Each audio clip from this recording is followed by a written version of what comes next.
goes up.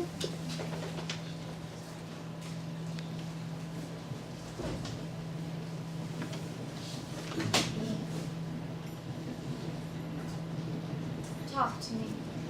What is it that you need, Joey? Sorry, I didn't see you there. Your abode, it's fascinating. Very mystical. Why don't you take a seat, darling? So, you still didn't answer my question, child. What so troubles your mind to bring you here? Everything's been hard. Everything's just been so hard and impossible. Do you think... I'm not long for this world, am I? And what makes you think you're not? I think I'm all used up. You're 17, you are on the threshold of life. If anything, you're only beginning to realize your true purpose in this lifetime. No, I'm afraid you don't understand. Oh, but I do. Every time something goes slightly wrong, you want to throw yourself out a window. And every time you find yourself walking through a crowd, you want to puncture your heart with a crocheting needle or something. Your mind, it wanders off to such dismal places. Sabia, you need to understand that your struggles, no matter how great or little, is not experienced solely by you. How do you suppose I'll die, Madame Lavelle? Oh, you teenagers these days, always floundering in your miserable little worlds. I suppose I cannot relinquish such information to you just yet. Well, why not? Because, my dear, you are not well gathered enough to receive such news of staggering proportions. I'll have you know that just because I'm a teenager does not mean I'm not emotionally and mentally capacitated. Sabia, just stop, please, just stop. Do yourself a favor and use the extra $15 for something more worthy of your time. Maybe coffee, perhaps. You'll need it for tonight. You'll get a stack of finished AP homeworks by simply pinching yourself awake, you know. That's it. We wasted like literally an hour on nothing. Okay, that was not like literally an hour. That was like literally 5 minutes. This is long. And thank me later, sweetheart. I'm not thanking you for anything. We'll see.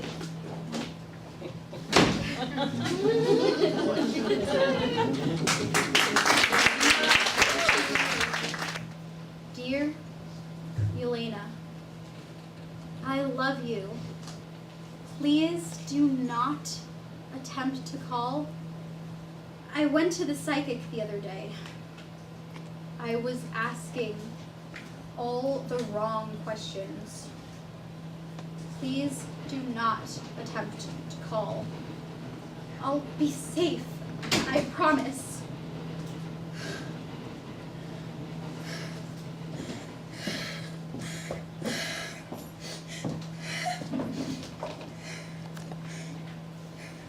Are you okay? Do you want me to leave? No, it's nothing. I was just having a moment. Oh. Was it a boy?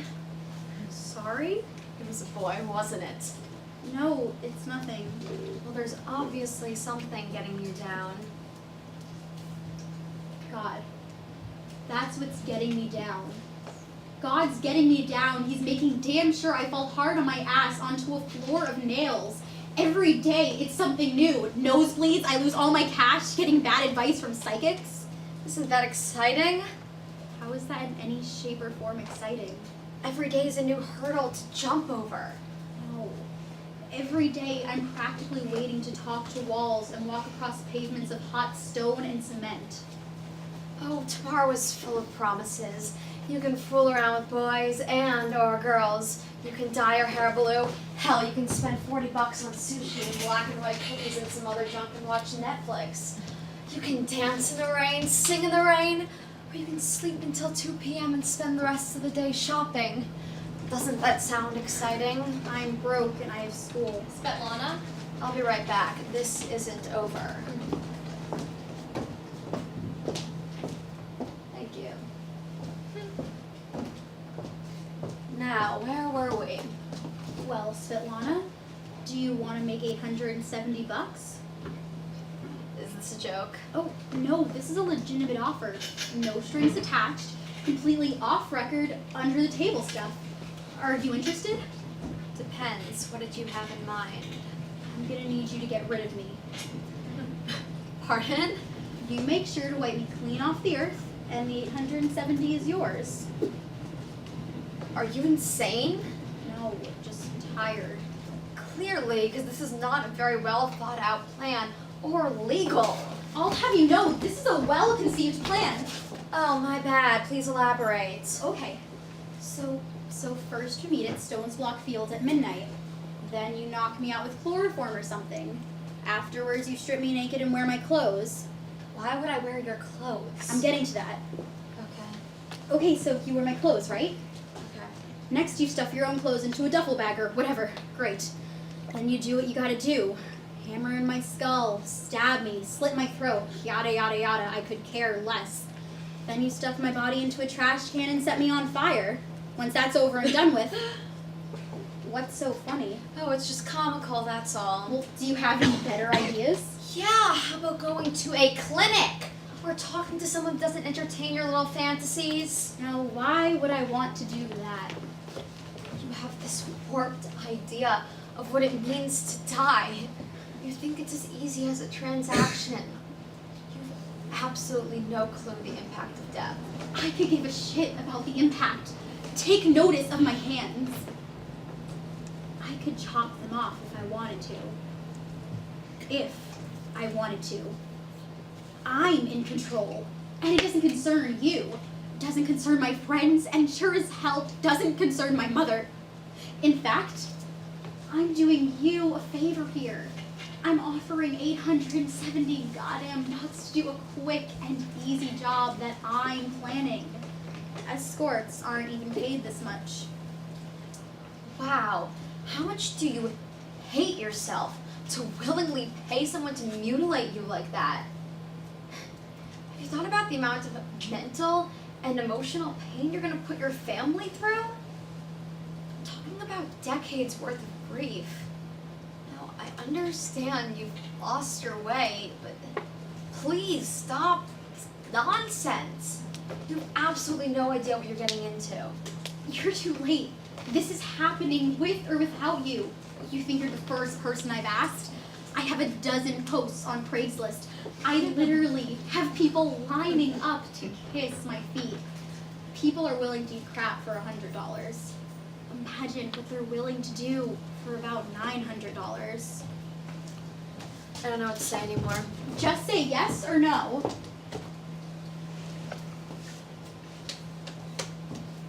Fine, this will be a mercy killing.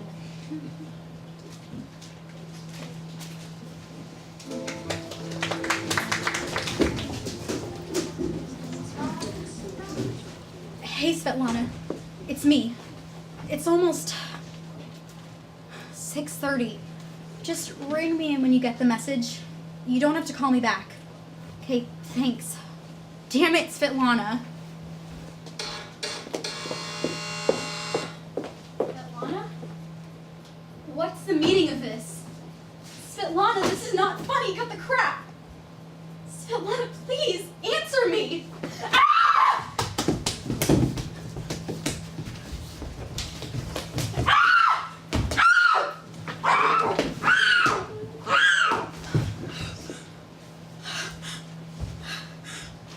Why'd you put up a fight? What's wrong? Isn't this like a dream come true? Your wet little fantasy coming to fruition? I hope you burn in hell! I hope you burn in hell, you asshole!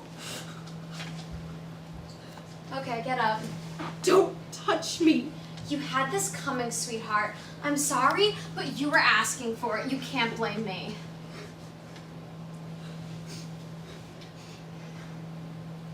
Do you want a sandwich or something? Piss off. I have a picture of my little brother in a locket. He was 17 years old, I think. And my God, everyone adored him. Well, My Peter, he was so special. And what person wouldn't agree? If you had a story, he was always there with his kind ears. And if you needed to bawl your eyes out, he was always there with a shoulder to cry on. Looking back on it now, I think that was the problem. He was so wrapped up in everyone else's lives that he sort of lost his own voice, you know? When he left, he didn't pen a note, didn't call, just threw open the window and left.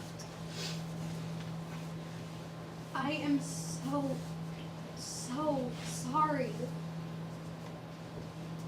What you need to understand, Savia, is that there are outlets for you to vent out whatever unholy voice is nagging at your brain. Like what?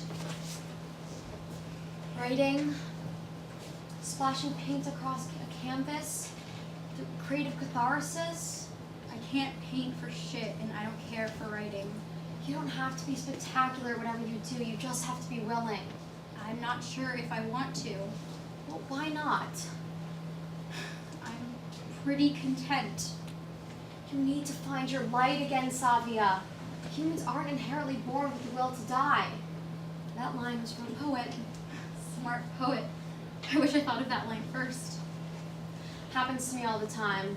Sometimes when I'm writing, I have to look up my lines on Google to make sure I didn't copy them. There's nothing worse than plagiarizing. Oh yeah? Yeah. So, you write. Mm-hmm. You any good? Well, let's just say I'm not good enough to brag or bad enough to want to burn everything I write and take a crap on it. Can you read me something aloud? Okay. I'm not very good though, so reserve your judgment. I'll try. Now, I'm not really sure what state of mind I was in when I was writing this. It may be a little hard to follow, so bear with me.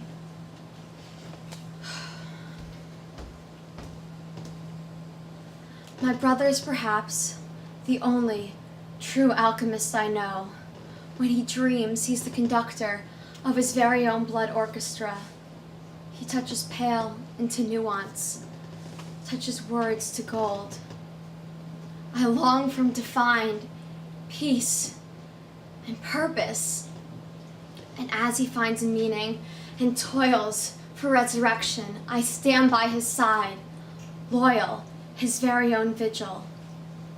The smallest bird perched on his shoulder, whose plum-seed heart only recognizes the sounds of threnodies and funeral songs.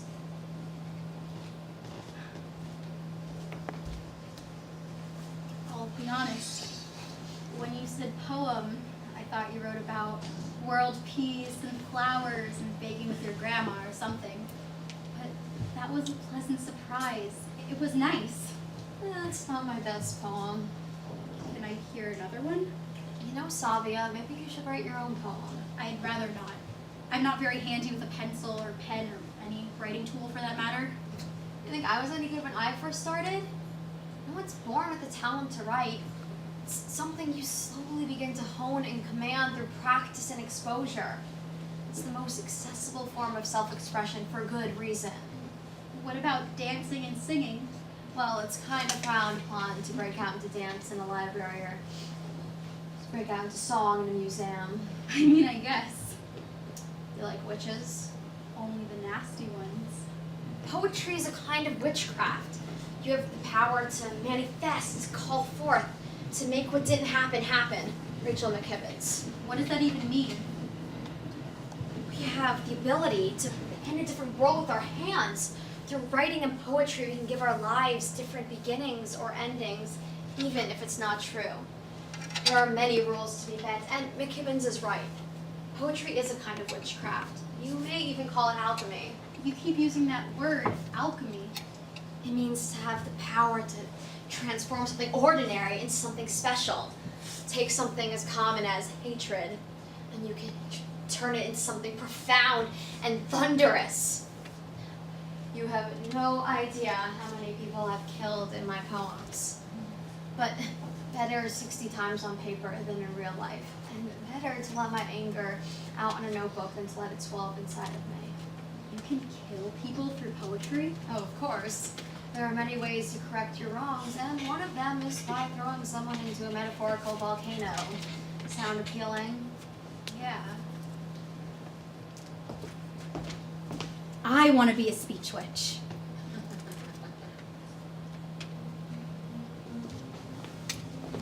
Good evening. So, this poem is actually not from me. It's straight out of a book called After the Witch Hunt by the lovely and talented Megan Falley, who's an extraordinary poet. Check out her stuff, please. She's worth it. So this poem is called What the Hour Hand Said to the Minute Hand. At 6:32 a.m., you lay your tired body on mine, before peeling off, like the slowest Band-Aid. At 7:38, you sprint home and make instant coffee. At 8:43, we finally drink it, cold.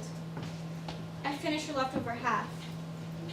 By 9:49, you are already breathless. I live for every time we overlap. When 10:54 comes, I spend the entire minute convincing you to stay. You never do. By noon, I put my hands on your shoulders and say, baby, you're getting thin. All this running in circles and barely sitting down to eat. At 1:05, you tell me that while you were gone, 15,300 babies were born. At 2:10, you don't say a word. Just come in and kiss me for 60 seconds straight.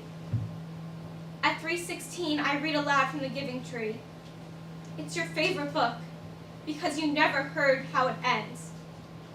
At 4:21, I tell myself, catch her! But it's like I'm stuck in a spill of syrup. At 5:27, I hear the ticking. I count your heartbeat like seconds between thunderclaps. At 6:32, I see you in the distance. Each moment a tease until you drape over me. We always love quick, and you never let me hold you.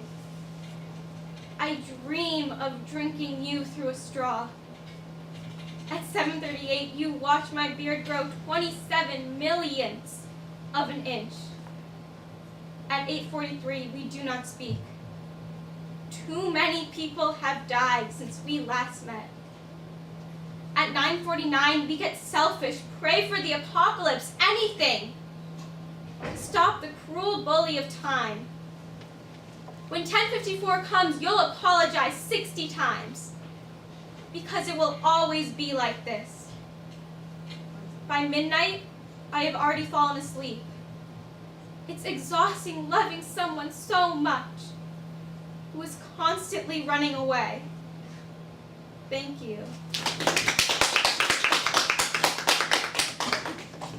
All right.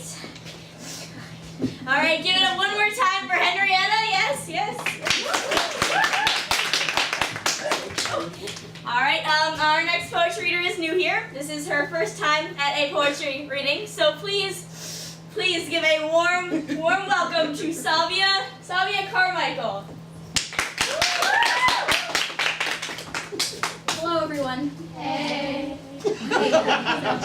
This piece is for Yelena, May, Francesca, and Svetlana. Sorry it took so long. Untitled.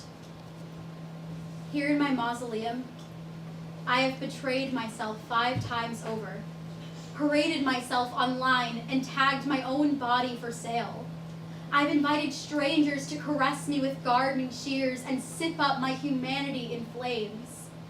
Mother, I've lost my light and I cannot go home. I see oceans and cannot help but swoon at its cerulean hue. When I sleep tonight, I will stuff myself with cement and adorn my scathed body with festoons of viscera. Mother, Mother, I never saw you, Mother. You gave birth to a butchered girl, flapping skin, a wilted stench, a banshee screech. How didn't you know? Your womb has been marred by pricks, your arms riddled in splinters. Mother, this little death is for you. I will crisscross my legs and handcuff my ankles into a makeshift tail fin. I promise you, with sheaths across my heart to die. And I will be magnificent, glowing in my plunge, and bloom red flowers everywhere I touch. And as I swoop down the building, Mother, oh Mother, promise me no casket, promise me no urn. Send me down fathoms so I may never return. Mother, aren't I the worst of them all? I'm a spectator to my own death. My tongue flickers like an exorcism, battling death wishes and unholy glossolalia. If I've died once, I've died 50, and I don't care to stop. There's no God to hold me. I'm digging rabbit holes and I'm anchoring down. So Mother, I bid you adieu. Mother, this one's for you. Thank you.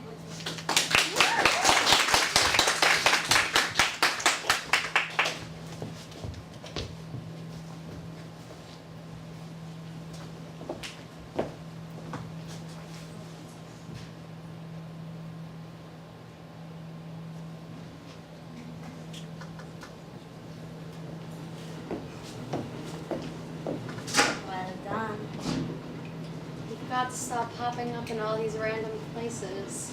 No, quit your yapping and come here. You've done well, you blessed girl. You've done well. Thanks, Mom.